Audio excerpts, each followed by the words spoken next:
A todos agradeço a vossa presença. Graças a Deus por mais um primeiro da semana, por mais uma oportunidade de nos revermos. Estamos quase no fim do ano. 2, 3 dias, fim do ano. Certamente poderia falar sobre isso mesmo. Poderia falar-vos de inventário, inventariando tudo o que foi este último ano, de todas as bênçãos que o Senhor nos concedeu, da sua proteção, da sua ajuda, o que fez com que chegássemos até o dia 2. Embora relacionado com isso, inventário, queria-vos falar de um tema que nos toca a cada um de nós. Honestidade com nós mesmos. Temos que ser honestos com nós mesmos. 1 Coríntios 4:4 diz-nos assim a palavra do Senhor: porque em nada me sinto culpado, mas nem por isso me considero justificado, pois quem me julga é o Senhor. Conhece-te a ti mesmo. Isto é uma descrição que eu ia referir, que aparece às vezes em alguns lugares, alguns momentos, alguns tempos, mas em nenhum lugar o conhecimento de nós mesmos é mais importante do que em relação ao Evangelho de Jesus. Repetindo, em nenhum lugar o conhecimento de nós mesmos é mais importante do que em relação ao Evangelho de Jesus. O Evangelho de Jesus requer arrependimento. E o arrependimento requer consciência. Lucas 13:3 diz-nos: Não vos digo antes, se vós não vos arrependedes, todos de igual modo perecereis. E ainda 2 Coríntios, no capítulo 7, versículo 10, diz a palavra do Senhor: porque a tristeza, segundo Deus, opera arrependimento para a salvação, da qual ninguém se arrependa, ou se arrepende. Mas a tristeza do mundo opera a morte. A consciência, irmãos, envolve autoconhecimento, envolve saber quem nós somos, saber de nós mesmos. Vamos pensar um pouco sobre a necessidade da honestidade em nos conhecermos a nós próprios. A vantagem que temos em conhecermos a nós mesmos, qual será? Em certo sentido, cada um de nós se conhece melhor. Cada um de nós, em certo sentido, conhece melhor. Os outros são limitados em nos conhecer. Eles conhecem, porventura, os nossos pensamentos, os motivos, valores, apenas quando nós damos a conhecer. 1 Coríntios 2:11 diz: porque qual dos homens sabe as coisas do homem, senão o Espírito do homem que nele está? Assim também, ninguém sabe as coisas de Deus, senão o Espírito de Deus. Ou seja, se eu não me revelar, vocês não me conhecerão. Se eu não revelar os meus pensamentos, os meus motivos, os meus valores, aquilo que faço, aquilo que vocês veem, vocês não me conhecem. Por outro lado, eu não me conheço a mim mesmo. Uma vida é muito curta para nos revelarmos, digamos, inteiramente a nós próprios. Qualquer pessoa. Portanto, as informações sobre as quais os outros nos julgam são, na melhor das hipóteses, incompletas, e muitas vezes imprecisas. A desvantagem que temos em nos conhecermos. Será que haverá desvantagem em conhecermos a nós próprios. Apesar do nosso autoconhecimento, às vezes somos mais pobres juízes de nós mesmos. Podemos ter todas as matérias-primas com as quais poderíamos fazer uma autoavaliação precisa, mas raramente somos suficientemente sinceros e objetivos sobre a nossa própria situação. E por isso, ou é por isso, e nós conhecemos e sabemos certamente disto, que muitas vezes os médicos, digamos, não diagnosticam a sua própria doença, mas sim recorrem a outro médico, consultam outro médico, para analisar os factos de uma forma mais concreta, mais definida, para saber da doença que tem. No reino espiritual, irmãos, há uma necessidade ainda maior de sermos ajudados a entendermos-nos a nós próprios, a nós mesmos, para nos vermos como os outros nos veem. Nós tendemos a fazer exceções a nós próprios, da não natureza da nossa próxima conduta, como nos vivemos, como nos conduzimos. Quando se trata de ver as nossas próprias falhas, a maioria de nós tem pontos cegos. Eu não sei se todos sabem, conhecem o que quer dizer digamos, ter pontos cegos. Os que conduzem sabem que quando olham para o espelho retrovisor, muitas vezes olhamos e não vemos o carro que está a passar por nós. Porque há um certo e determinado ponto em que não vemos o carro que está.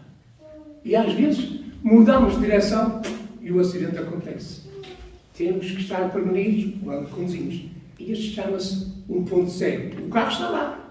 Nós olhamos para o espelho retrovisor, mas não o vemos. Mas ele está lá e passa por nós. O que é tão claro quanto o dia para os outros, pode ser invisível para cada um de nós. Os outros olham para nós e veem tão claro quanto nós falamos, por onde andamos, como nos vestimos, como vivemos o dia a dia, por onde andamos, seja como for, é claro quanto o dia para os outros. E pode ser invisível para cada um de nós. Em última análise, o que precisamos fazer é ver-nos a cada um de nós como Deus nos vê. Ver-nos a cada um de nós como Deus nos vê. Mas a maneira de Deus de ajudar-nos é muitas das vezes enviar-nos amigos, irmãos da fé, e às vezes até ministros, até o próprio pregador, para nos mostrar o que é que temos, o prazer de chamar a atenção dos nossos erros que tantas vezes nós vemos nos outros, destacamos nos outros, apontamos aos outros e muitas das vezes os temos. Não dessa forma tal e qual a que eles têm, mas de outra forma. E os julgamos mais leves. Não é bem assim. Não é dessa forma. Mas temos esses erros. Ou outros. Nós podemos ver, por exemplo, na nossa memória, penso que de todos, ou quase todos, espero que bem de todos, nos lembramos de 2 episódios. Por exemplo, o adultério e o assassinato de Davi, mas daquilo que levou Davi a levar o marido de alguém para a frente da batalha para ser morto. Também podemos levar em consideração a própria hipocrisia de Pedro. Quando foi confrontado com Paulo, quando Paulo lhe resistiu na carne, digamos, e chegando Pedro à Antioquia, lhe resisti na cara, porque era repreensível. Porque antes que alguns tivessem chegado da parte de Tiago, ele comia com os gentios. Mas depois que chegaram, se foi retirando e se apartou deles, temendo os que eram da circuncisão. E os outros judeus também dissimulavam com ele, de maneira que até Barnabé se deixou levar pela sua dissimulação. O amor arrogado e conhecimento de nós mesmos. temos de ter amor à verdade e conhecimento de nós mesmos. A nossa salvação depende da nossa resposta à verdade em nós. A nossa salvação depende da resposta à verdade. Ao fazer esta autoanálise, temos que deixar que a verdade, a palavra de Deus, a vontade de Deus, aquilo que Deus nos diz de nós, prevalece e ganha de cima. Em 2 Tessalonicenses, no capítulo 2, versículos 9 a 12, a esse cuja vinda é segundo a eficácia de Satanás, com todo o poder e sinais e prodígios de mentira e com todo o engano da injustiça para os que perecem, porque não receberam o amor da verdade para se salvar. E, por isso, Deus lhes enviará a operação do erro para que creiam na mentira. Para que sejam julgados todos os que não creram na verdade, antes tiveram prazer na iniquidade. Lucas 8,15 nos fala da parábola e diz que a semente que caiu em boa terra, esses são os que ouviram a palavra e conservam num coração honesto e bom e dão fruto com perseverança. Jesus diz: e conhecereis a verdade, e a verdade vos libertará. Mas a verdade, irmãos, que deve ser amada, não é meramente doutrinária. A verdade que deve ser amada não é meramente doutrinária. Ela envolve toda a verdade, incluindo a verdade sobre nós mesmos, a verdade sobre os pecados dos quais precisamos de nos arrependermos. Se dissermos, 1 João 8, se dissermos que não temos pecado, enganamos a nós mesmos e não há verdade em nós.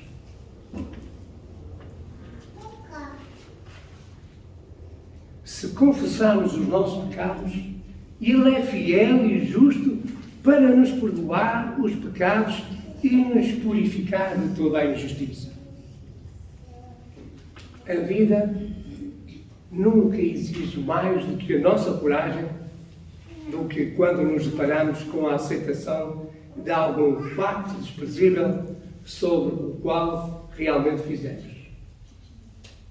Nós temos que buscar, temos que ter noção do que somos, do que Deus quer, do que fazemos, do que pensamos a respeito de nós próprios, pensando que aquilo que fazemos, isto ou aquilo, porque fazemos, porque estamos num elevo de satisfação, de amor, muitas das vezes pensamos mal, agimos mal, consideramos mal, não dominamos a nossa língua, não dominamos os nossos gestos e fazemos coisas que a nossos olhos dizemos: não há mal nisso.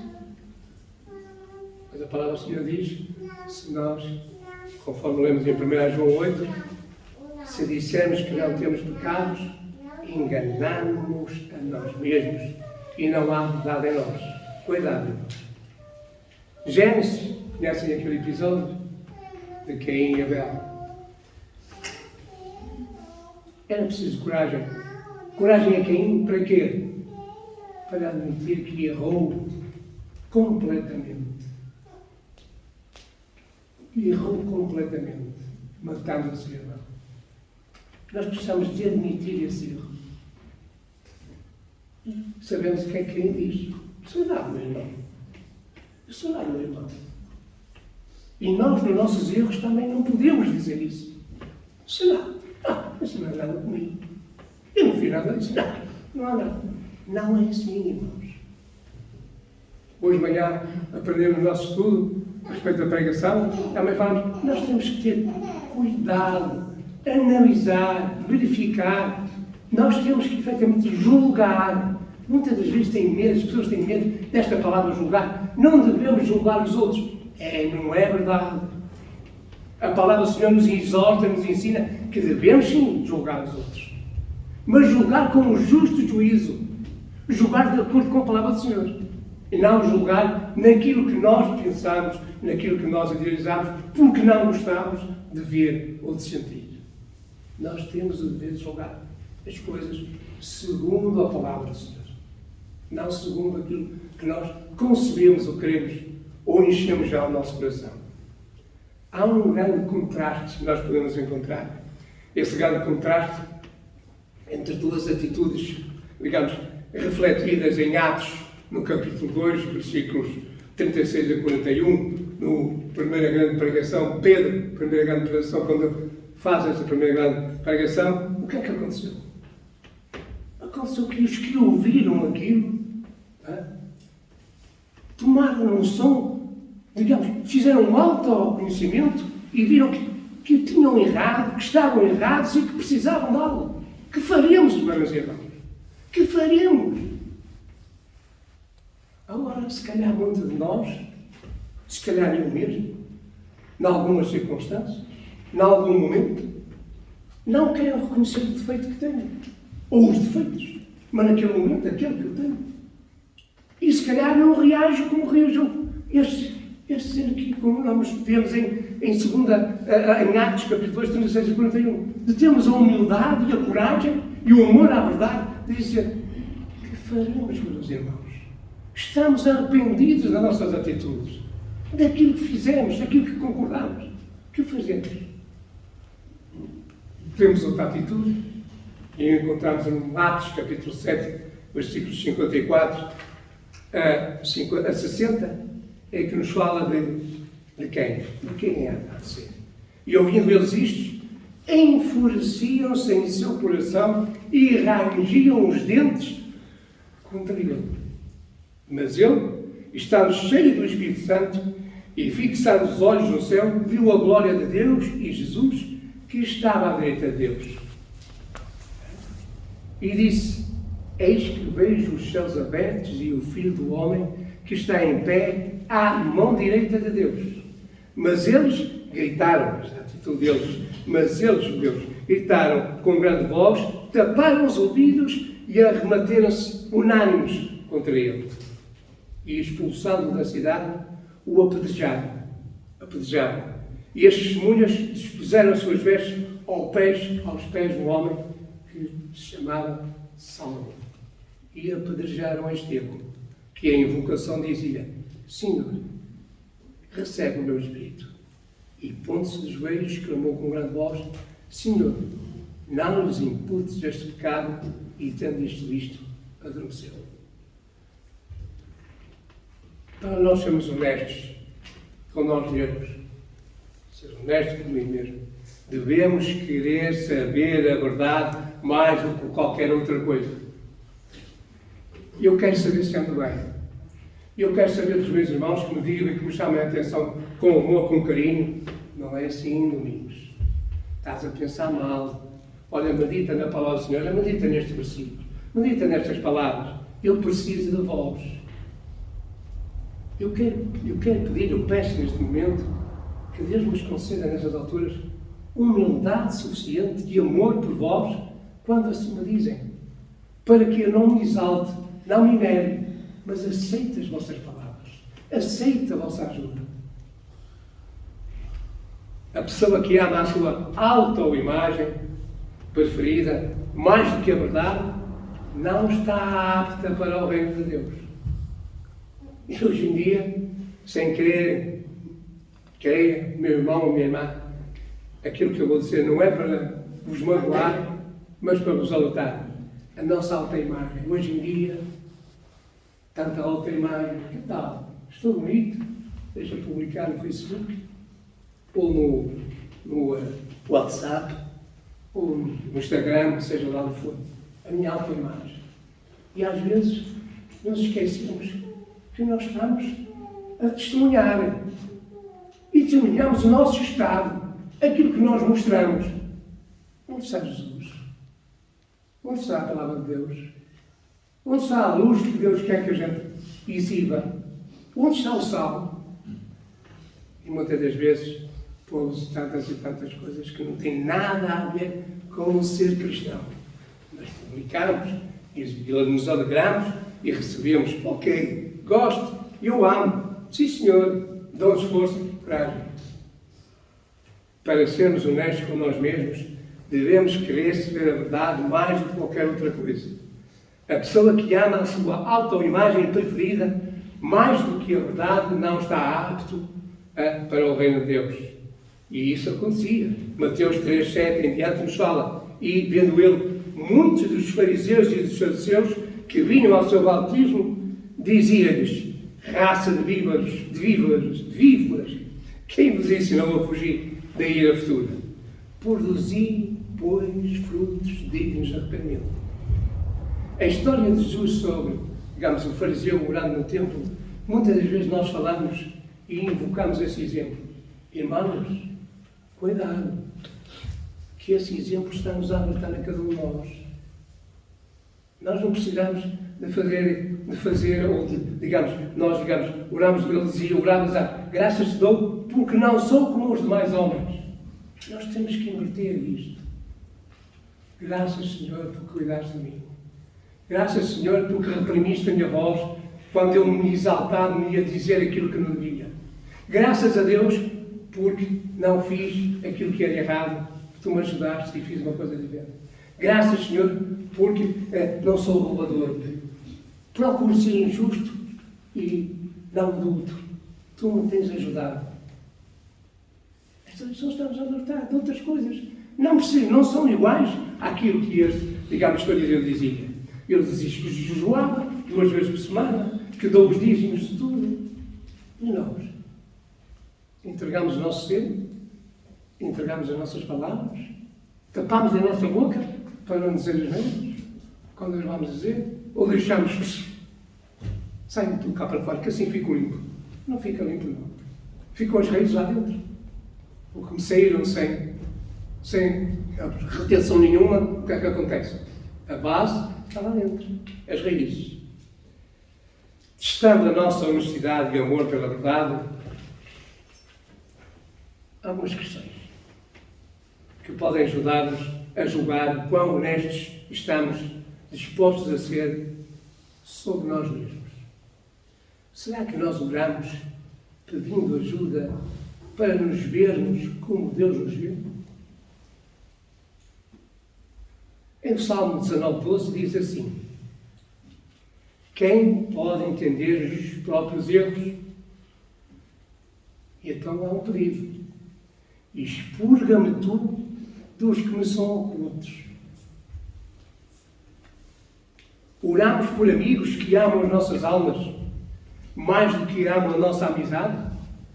Amigos que não nos deixam desculpar ou ignorar os nossos pecados? Gálatas 4,16, Paulo diz: fiz-me acaso vosso inimigo, dizendo a verdade?